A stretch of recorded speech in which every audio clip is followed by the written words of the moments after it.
Thank you so much, Erik and Ragna, for inviting me. I've been really looking forward to this. And thank you also for your patience in trying to find a date, because I know we've tried to do this a few times and I'm so pleased that it's worked out. And yeah, very grateful for the opportunity to talk with you all today.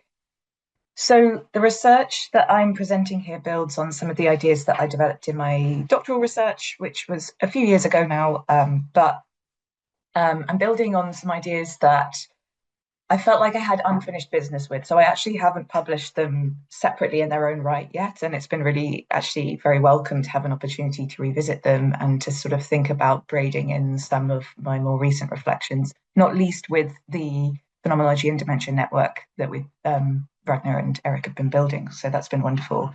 So I'd really appreciate any feedback and discussion at the end of the session. I'm looking forward to the Q&A, and yeah, all comments welcome, really. So that would be wonderful. So yes, the title for the talk is Critical Phenomenology, Motivated Possibilities and Anticipatory Predicaments at Older Age. So maybe let's start off talking in a broad sense about what anticipation is before we get into some of the phenomenological detail. So broadly construed, we can understand anticipation as a mode of futural orientation. It is a given set of norms that presents possibilities. This set of norms bears on the present with some degree of certainty and calls for some response. As an integral part of lived experience, anticipation is a temporal mode that figures in many different academic disciplines, including, of course, phenomenology. And anticipation is also of central importance in public policy, and a different register of anticipation, but in every sense, but not least in addressing the so-called greying of society as increased life expectancy and declining fertility and driving population aging in various areas of the globe. And this is often referred to as the so-called aging tsunami, or through other ageist metaphors that invoke the sense of an impending catastrophe. So there's a very specific sense in which these changes are being anticipated and addressed in the sphere of public policy. And so to be clear, when I refer to public policy, I mean a set of proposed actions laid out usually by a government, but that might involve other actors as well, in order to address issues that affect the public as a whole. So that might involve aging, but it might also involve climate change, education, health, housing, food, and so on. So we might think about broader structural anticipations pertaining to public policy in relation to speculation, forecasting, risk perception, and behavioral insights, perhaps particularly in a neoliberal context. As Bauman tells us in Liquid Times, these anticipations are driven by, I quote, a necessity to act, to plan actions, to calculate the expected gains and losses of the actions, and to evaluate their outcomes, end quote. So I'm particularly interested in critically analysing some of the assumptions and conceptions of anticipation at work in this approach to public policy relating to aging and older age in particular. Implementation of public policy requires not only that policymakers anticipate and address futures to affect change, but also on some level, publics that are responsive in kind. And so this is where we can think about the different registers of anticipation and the constitution of anticipation at the level of lived experience. So there is actually some quite interesting work in this space. The UN, the UK Civil Service, and many other agencies are investing in what they refer to as policy labs to explore new ways of doing this that are more participatory, more sensitive to sociocultural contexts. But this is still relatively new, and there's much to learn from engaged in community-led initiatives.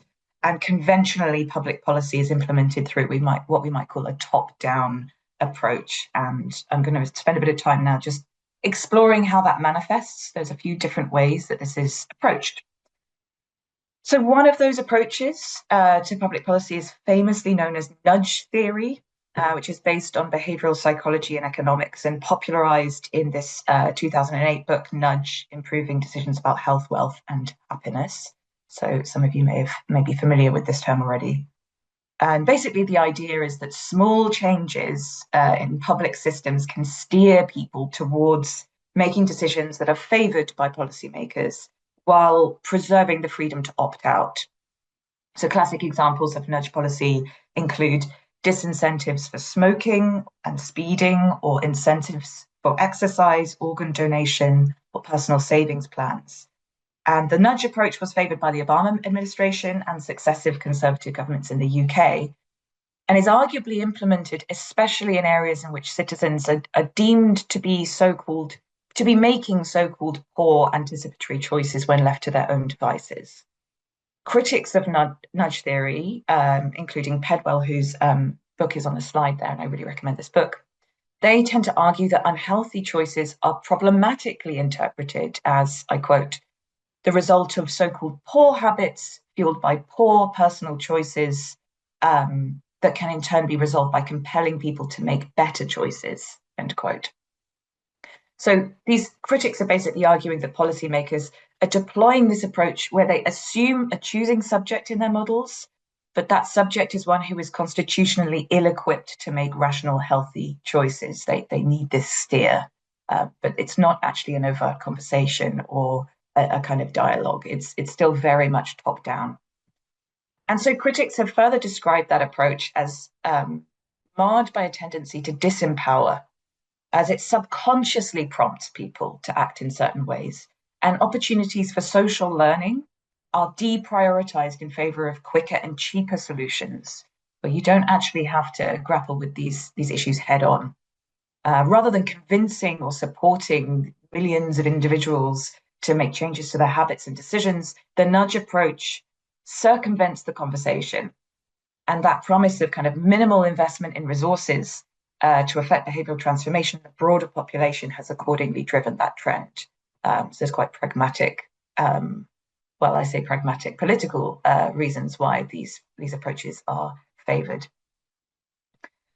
So while many public policy discourses tend to emphasise the importance of taking personal responsibility and making choices wisely and early, invest in your health, invest in your bank account, invest in your education, etc., the nudge approach may actually serve to discourage some of the more careful and challenging reflections on transitions and choices, like writing death plans, planning for long-term care needs, engaging with a community context and how that more relational context might have a bearing on your personal circumstances. Avoiding difficult conversations and deeper kinds of education and attunement can, in fact, present barriers to anticipation and proactive planning. And I have here on the slide a headline from a Guardian article reporting the results of a study problematizing the nudge approach to public policy. It can make you buy more carrots, but it can't make you eat them. So I think we can see the implications here of the limits to this approach. So while altered systems are in place, behaviors do change, but they do not necessarily tip over into enduring habits or transformed orientations outside of that altered system. That said, while the nudge approach looks to subtly motivate without educating, even educational approaches like health or financial literacy are not necessarily always appropriate alternatives to nudge-driven shortcuts. Top-down designed policy campaigns like healthy aging or healthy eating, which hinge on the idea of educating the public, tend to favour what we might call deficit-led approaches, which contrast those positioned as experts with those in need of solutions as if they are distinct groups. And while cross-sector collaboration, education and incentives can, of course, all very positively contribute to improving lives, the top-down approach to identifying and solving problems in policy can risk alienating people and reducing complexity. And I think this is quite nicely summed up in this quote from Hinchcliffe et al., who say, predefining or circumscribing what counts as healthy and what matters to people, neglecting diverse life experiences, discounting the confusing deluge of often conflicting health messages and sources of information, and ignoring the assets and capacities, as well as the social and material constraints that affect everyday practices, all result in approaches that can alienate people, underestimate complexity, undermine health initiatives, and widen health inequalities. In other words, the kinds of people who are most likely to respond to top-down educational approaches are often those who already have access to the meanings and resources needed to make the changes advocated. Marginalized and disadvantaged communities then risk being framed as somehow non-compliant or lazy or problematic or failures, where in fact the policymakers have not adequately addressed the nuances pertinent to their context. They might actually have other priorities and meanings that they want to address, or needs and material constraints that affect the decisions that they're making. So where nudge offers motivation without learning, the educational approach actually offers reason without necessarily instilling motivation in material reality. And they certainly do not engage with issues of community capacity building, sociocultural context, or at least rarely so, or the precarity entailed by individualized planning under the contemporary polycrisis, which, as I think we all know, is going to result in huge upheaval to many systems that have been taken for granted and for which individuals, especially the most marginalized, cannot reasonably be expected to safeguard themselves against alone. So I'm actually hugely grateful to the network for introducing me to the work of Gerd Kemperman, who gives us this wonderfully intuitive way of visualizing and reflecting on some of the shortcomings of these approaches that I've been discussing through what he calls the DEEP framework, referring to the quadrants on this slide. There's a reference in the corner there if you'd like to find this yourself. So the quadrants are diet, exercise, education, and purpose. And in this 2019 paper, he presents this framework, and he notes that, I quote, "Changing one's life requires more than working down a checklist of good arguments, and focusing on diet, exercise, and cognitive activity or education might leave a blind spot exactly where many people would intuitively focus when asked what matters most in life. And measures centering only on a single or few habits become isolated from the contexts of an individual's life. New habits that were formed in the lab lack anchoring in everyday life." So we can see here how some of those approaches that I've been discussing tend not to adequately engage with this fourth quadrant, but this is also the quadrant that presents itself as meaningful and relevant to most people in the context of their everyday lives. So in this talk, I want to contribute to this debate by drawing on philosophical phenomenological analysis, and I'm going to be making the case that public health anticipations can themselves be understood as co-constitutive of older people's outlooks on their futures, not merely on a discursive level, but also on an experiential level. So I'm going to be drawing on some qualitative interviews I conducted in my doctoral research, in this case in a UK context. So there's obviously particular kind of interpretive considerations that we can address as we go through. And we're going to see how a critical phenomenological study of anticipation might serve to support some of these critiques of top-down approaches that I've been mentioning, and perhaps even serve to inform some better ones. So that's the plan. Okay, so we've heard a bit about anticipation in terms of public policy relating to aging. How do phenomenologists treat anticipation? And I'm sure some of this will be very familiar to phenomenologists in the room. So genetic Husserlian phenomenology has analysed anticipation with reference to its role in the constitution of relatively immediate experience through time consciousness, famously. So present experiences are part of a flow, a continuous flow comprised of the receding past and the anticipated future. Phenomenological studies of anticipation are concerned with how this temporal structure of consciousness enables various kinds of object to be constituted experientially through time in relation to their surroundings, successive moments, and the lived body. Experience can be understood as a stream of perceptions which accrues in the process we call retention, in such a way that it influences and provides form for the reception of future experiences in a process called protension. This accrual contributes to the sedimentary process of habituation, establishing a set of norms pertaining to how future experiences are received and interpreted. On a pre-reflective level, this relates to anticipation by providing a means through which consciousness is able to reach out beyond the past and present and into an uncertain future. In Husserl's words, I quote, "A consciousness of ever new possibilities constantly persists over against the factual, limited courses of appearance, transcending them," end quote. Husserl famously works through the example of a melody in order to illustrate these considerations in his work on time consciousness. We might consider how the constitutive notes of a melody are brought into relation to each other by the fact that consciousness retains each note as just having been. They are not experienced as separate and unrelated, but instead as giving musical context to one another through time. Retention therefore affects how the next note is received, informing the protensional structure of consciousness and how the melody is anticipated, the not yet. If a discordant note sounds, it is experienced as surprising precisely because protensions constitute certain anticipations about future sounds. And these anticipations have been shocked or disappointed in some way. So while pretensional consciousness is, I quote, that aspect of the living present which is open to what is not immediately present, to what is not here right now, to what is not mine, end quote, it is not an unbounded openness towards the future and new experiences. Protension pre-reflectively draws upon the lived past through retention to anticipate the future in particular ways, depending on that prior experience. So Husserl's account tends not to address pretensions relating to the very long term.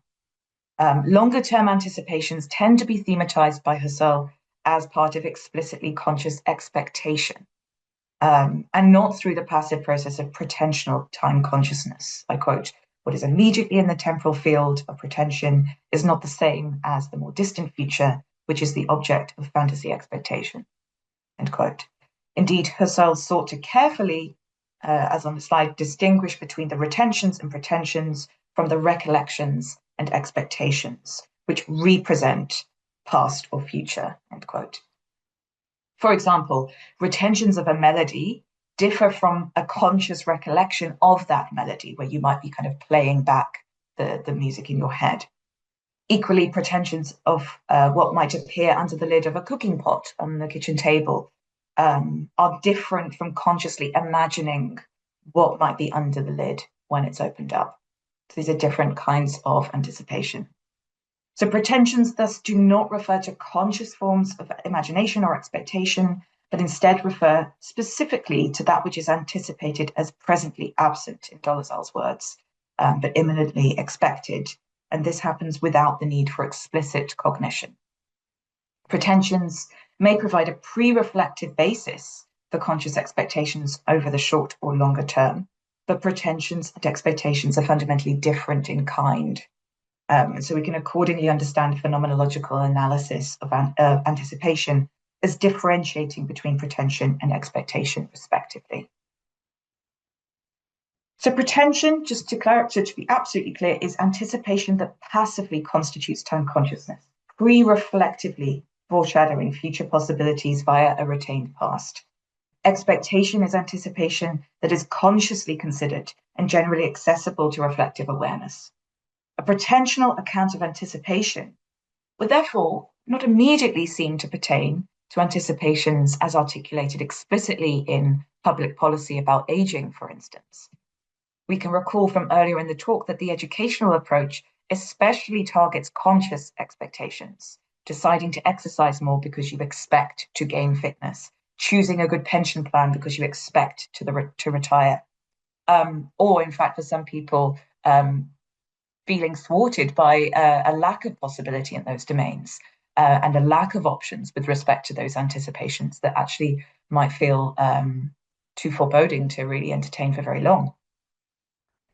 But Rodemeyer, Lanai Rodemeyer in Intersubjective Temporality, this 2006 book, extends Husserl's understanding to differentiate between what she refers to as near and far pretensions.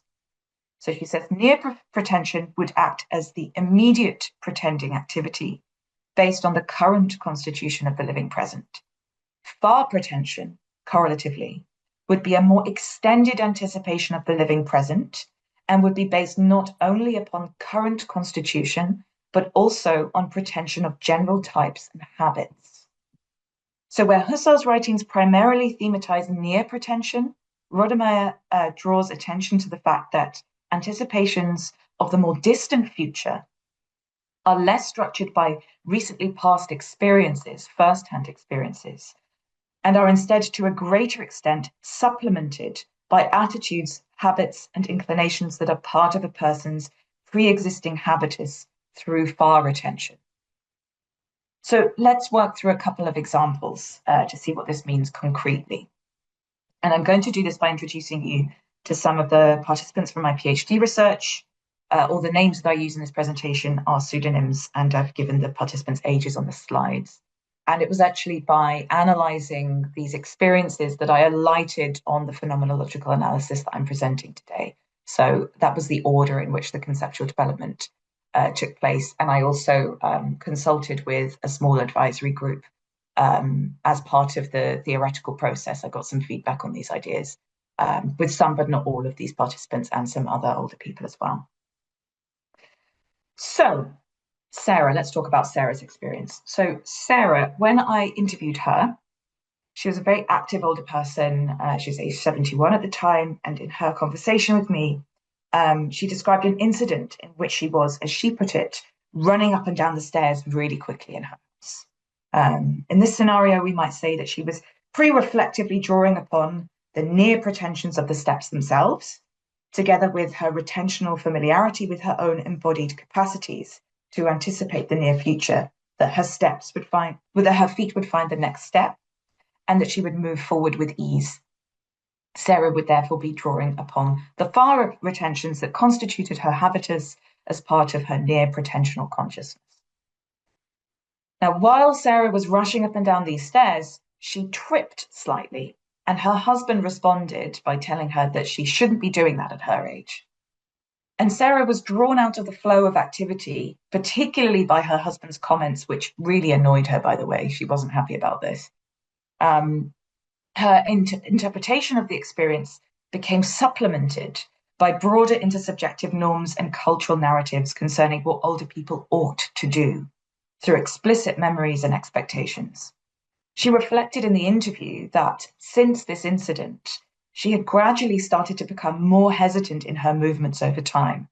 And this hesitation was not something that she was actively thinking about when she was moving with this sense of hesitation.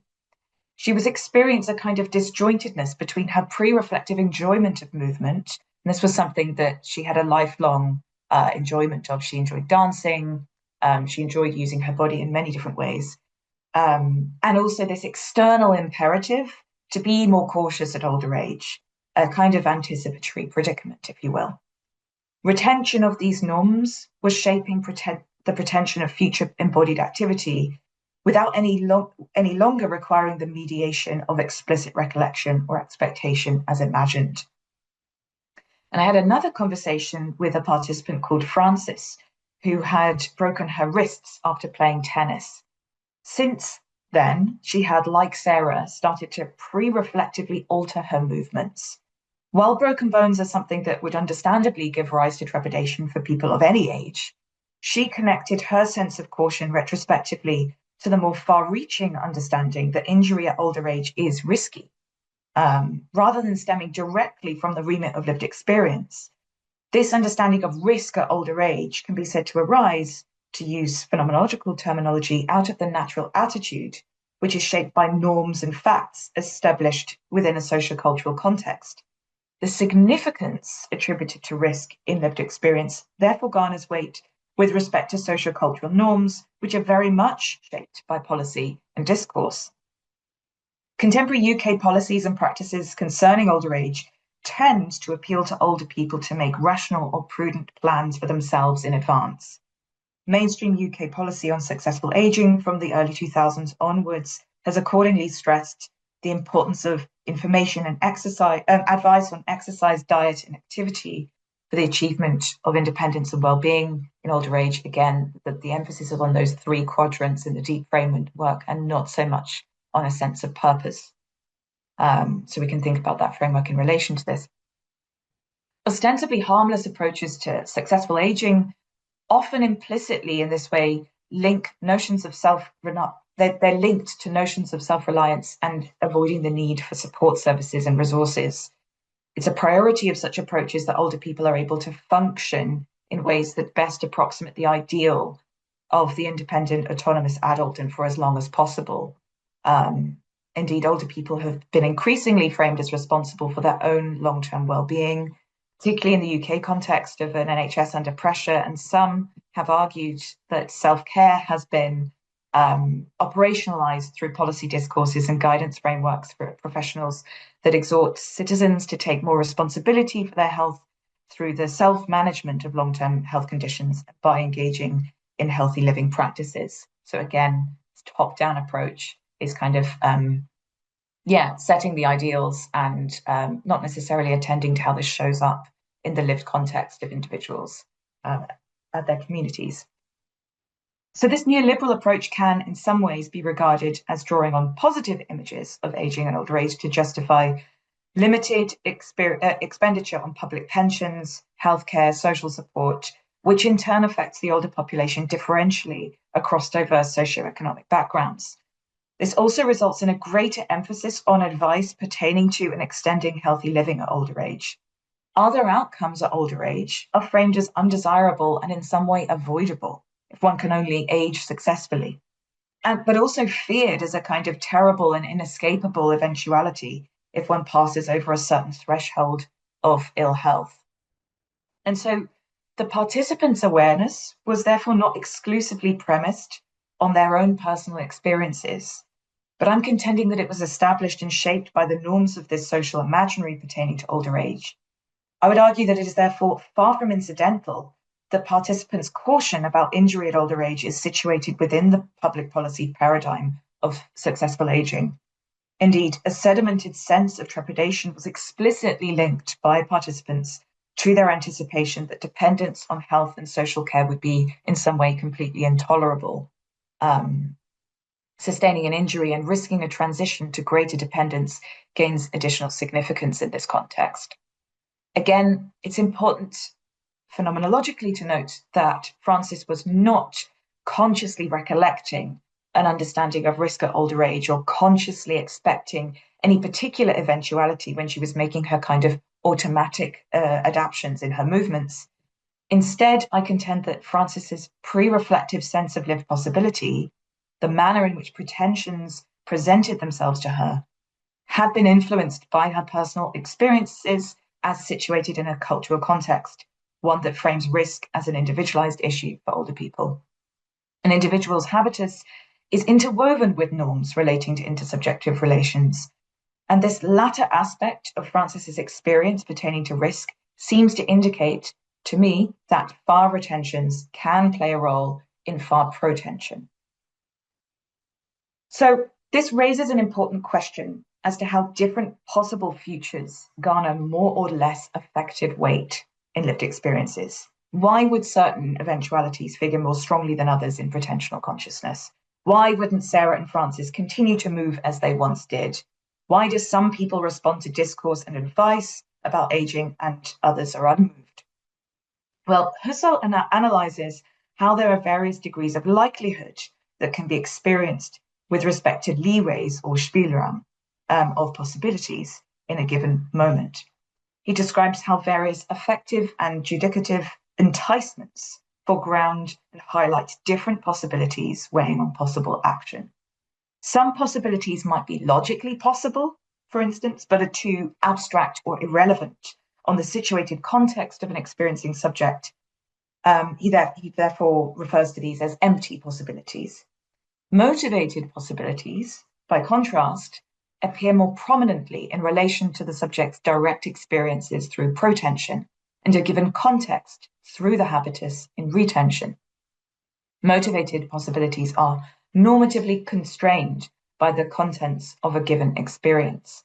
In Husserl's words, motivated possibilities are those for which pre-reflectively something speaks in favor of them. So to return to the participants' perspectives, the notion that Sarah could slow down did not present itself as a motivated possibility when she was running up and down those stairs previously. Prior to stumbling and her husband's interjection, the possibility of slowing down was not sufficiently based in her pre-reflective understanding of her capacities in her environment. She knew that older people are told to be careful, but caution did not call out to her as something relevant to her life. In light of this event, however, slowing down did begin to emerge as a motivated possibility through a kind of interpolation, if you will, as being seen and recognizing herself as an older person. By reflecting actively on changes to her bodily capacities, Sarah was beginning the process of transforming her habits by consciously drawing on cultural norms and anticipations around older age as additional context. I'm suggesting that these were starting to sediment into her pre-reflective sense of motivated possibility and had crucially, mirroring Frances's process after breaking her wrists, been put into effective relief within her personal experience. Without this personal context, broader norms and expectations pertaining to older age would likely have continued to appear as irrelevant, empty in a Husserlian sense, and indeed irritating for these women. So the phenomenological account that I'm forwarding offers a means of understanding how anticipations can influence lived experiences at different levels of constitution, from individual perceptions of motivated possibility to broader structural norms. Top-down approaches in public policy tend to advise broadly people to reflect on possible futures, consider the means at their disposal, engage actively in taking care of their bodies and affairs, and undertake their plans independently where possible. People may understand this abstractly, but I contend without a sense of motivated possibility, that top-down advice does not necessarily tip over into change.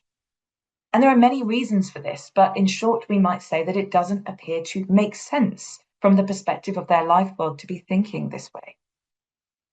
There may be other ways to cash this out phenomenologically, and that's something I'd like to kind of work through as I take these ideas forward. So we might think about notions of atmosphere and affordance, for instance. But there is something I would like to develop by returning to this work in terms of centering a notion of motivation. And I'm following some of the authors on the slide here, particularly Drawer 2020, in the sense that we might consider motivation as phenomenologically prior to affordance, and secondly, that motivation figures in movement more generally, rather than more specifically to action-oriented experience. That seems closer to what my participants were describing, at least for now. And again, I'm curious to hear any feedback or ideas relating to this in the Q&A. So for now, though, let's say that social norms through retention can motivate possibilities as experienced by individuals within the life world. Further examination of a social imaginary, then, particularly as relating to public policy and lived anticipation, is going to be key. So I'd like to sort of develop this a little bit further. So authors like Castoriadis have taken up the term social imaginary to indicate how shared understandings are transmitted among a society of individuals who do not know each other personally. Social imaginaries can be understood as the social meanings and symbolic systems with which experiences are rendered socially intelligible. They are perpetuated through repetitious conventions, such as figures of thought, habits, rituals, myths, narratives, and of course, policy. These social resources enable people to entertain possibilities through references that exceed the experiences of a single individual. They are generative phenomena, to use the term following Steinbock. Moreover, Janssen notes that more often than not, those involved are typically unaware of social imaginaries qua imaginaries, and instead take them simply as facts about reality. And such imaginaries usually come without any awareness of their collective origins. In other words, social imaginaries largely figure in lived experience as part of the natural attitude. The transmission of a social imaginary is, of course, far from uniform or cohesive. So Higgs and Gilliard indicate the significance of a social imaginary is reappropriated and interpreted. They say, as societies and the institutions of community and communication change and grow more complex, the space, but not the coherence of the imaginary expands, leaving open a multiplicity of meanings and points of reference in representing social life, whose historical origins may easily be lost or impossible to root. And I hold that taking a phenomenological approach to understanding how policy on aging shapes anticipations means asking how social imaginaries are experienced. Such an approach would take structural norms as co-constitutive of experiences in their own right. And this is, I argue, why we must turn to critical phenomenology to appreciate this interface between systemic and experiential dimensions of these issues. I think social imaginaries can be regarded as shaping lived experience because they are, in Lisa Gunter's words, quasi-transcendental structures. They generate and consolidate meaning by normalizing some habits of perception, cognition, and comportment while pathologizing others. In other words, they are not just phenomena in the world, but also intersubjective ways of seeing, hearing, moving, relating, and sense-making. As opposed to transcendental structures in phenomenology per se, such as temporality, embodiment, and intersubjectivity, a quasi-transcendental structure can be understood as a condition for possibility that is contingently established, that could have been otherwise, but comes to function as if it were necessary and inevitable. These are accordingly an important part of the natural attitude and social imaginary, as well as a basis for far pretensions and explicit expectations. The notion of a social imaginary is connected to discourse about aging, helps us to appreciate how older people anticipate through both retentions and expectations, consequences that have not yet directly impacted on their lives. Understanding of a norm does not straightforwardly determine behavior. Rather, it conditions the sense of motivated possibility, but this is not enough by itself to affect change. Again, it needs to find its sense of relevance. It needs to make sense in the context of an individual's life world. And I'd like to note here the similarity between some of what the participants are describing in terms of hesitancy and what Iris Marion Young explores in Throwing Like a Girl. Another example of the intersection between socio-political normativity and embodied senses of possibility. So while there are important differences between feminine and older senses of the I can and the I cannot, I think this comparison might help to give a sense of what I'm driving at in this account of motivation and predicament. But let's look through some more examples to bring back the concreteness of this phenomenon for a while. This time regarding when anticipations, both pretensions and expectations, are altogether disappointed.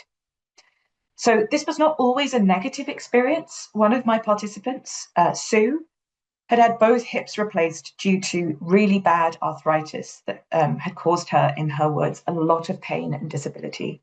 She described herself as a new woman compared to what I was 2 years ago, and really happy to have had my life turned around, thanks to the NHS.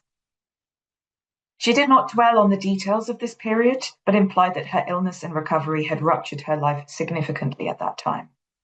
Her experience defied expectations that transitions between health and illness, between dependence and independence at older age are always lived through in a linear trajectory between the third and the fourth age. In the face of the social imaginary, significantly more uncertainty and variability can feature over the long term, and that was a positive surprise in her case. For one participant in particular, however, illness did continue to painfully affect his life. Samuel became seriously affected by illness at a time that roughly coincided with his retirement, and these two transitions were experienced as an unfulfilled promise. And I'm going to quote from him now. He said, "I had looked forward to the time, and I planned to do a lot of things for retirement, mainly doing my volunteer work and being able to travel to places I hadn't traveled to before. But it was very soon that I became quite ill, very ill, and had that stroke. And since then, any plans that I'd had have not gone ahead. I'm not saying there are not other people older than I who've been enjoying themselves after the promise of retirement, but not me, not at the moment anyway. I feel that I'm too unwell to do anything, and I get the feeling that I'm not getting better." Samuel's disappointment here unsettles broader narratives within the social imaginary about retirement as a time of freedom, leisure, recreation, ease, and meaningful fulfillment, a temporal paradise on the horizon after a lifetime of hard work. His expectations arising out of the social imaginary pertaining to older age have been jarringly contradicted in this regard. Prior possibilities, including plans for volunteering and travel, were arrested, leaving a sense of disorientation. This experience of limitation and lack of fulfillment was for Samuel a very challenging part of becoming older. He said, "The worst thing about getting older to me is that I want to do things that I can't. The brain wants to do it, but the body and brain have a totally different agenda, you know." You know, the brain says, I want to walk. The body says, sorry, mate, I want to go out and do things. Beyond physical limitations, Samuel said he felt like yesterday's person is the term that he used, devalued by society, disregarded by healthcare practitioners, and worried that his complaints would be burdensome to friends and family.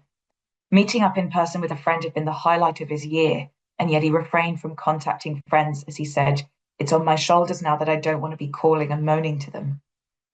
He missed being part of a team and wanted to contribute meaningfully to making healthcare better. Instead, he said, when you stop working, in his words, you become a burden. That's probably the word. You become a burden. You become a burden on the state. You cost them money for not doing anything, you know. They have to pay your pension or whatever, and you don't achieve anything. And then, of course, there's the achievement bit and how you use your time. I wanted to do some volunteer work, to do something in the community, he said.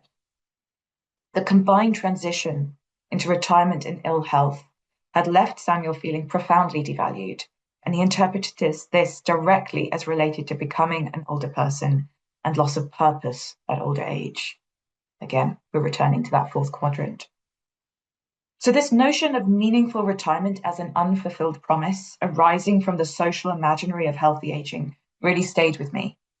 While Samuel was able to articulate his perceptions of ageism in broad terms, identifying instances in which he had felt dismissed, services which had failed him, or plans that he could not fulfill, his anticipations centered around the parameters of his experience and his perceived self-efficacy. I'm too unwell to do anything, he said. I'm not getting better.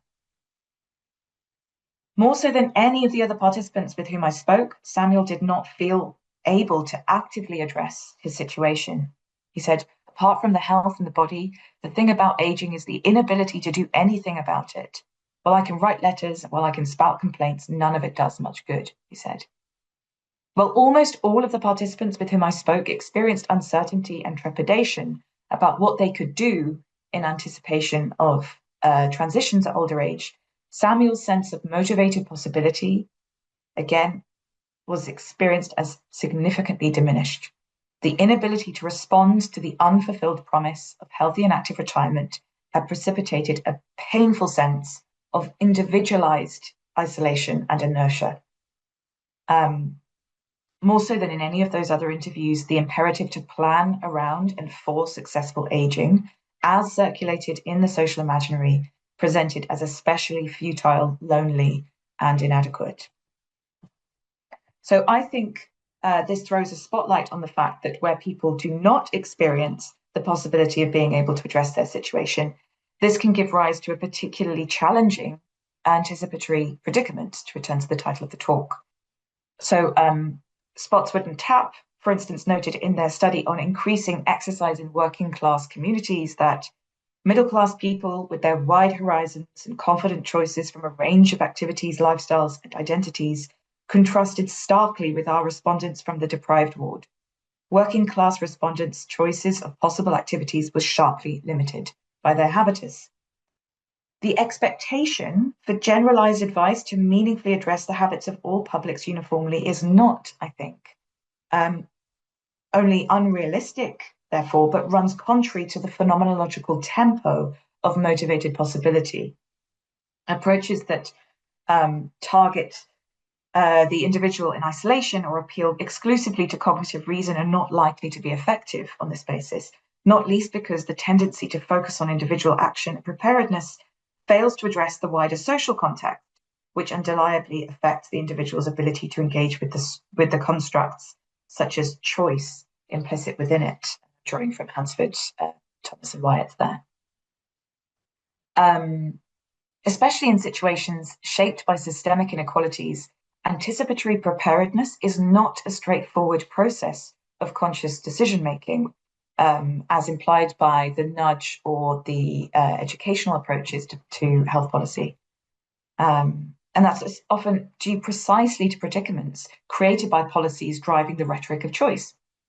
So as Hansford, Thomas and Wyatt further note in their paper on poverty, choice and dying, there is a danger that a conventional focus on health literacy will be perceived as a need for education and will return full circle to a well-meaning awareness-raising approach. It may equally be about recognizing the cumulative effects of inequality across a lifetime, i.e., the reality that people may be living with structural barriers that deny choice, or in phenomenological terms, do not motivate possibility at older age. So, concluding remarks. In sum, what do these phenomenological reflections on motivated possibility really tell us about the effects of public health discourses on older people? I've been trying to show how individualized educational approaches to healthy aging function as part of a normative anticipatory culture, which is co-constitutive of older people's experiential outlook. And that will, of course, look different depending on the sociocultural context that we're talking about. So I've been talking about a UK context. It will look different elsewhere and within different demographics within these groups.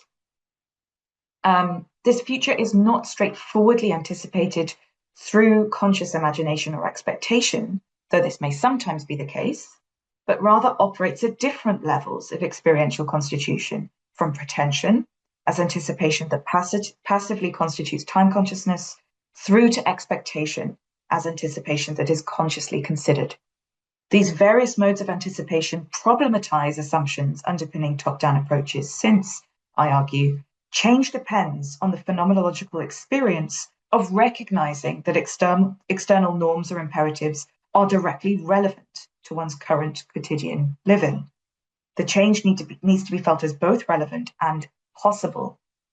I argue that the importance of attending to and working together with communities and their distinctive senses of lived possibility must be stressed in seeking richer approaches to healthy aging that can facilitate more meaningful outcomes than any one-size-fits-all approach.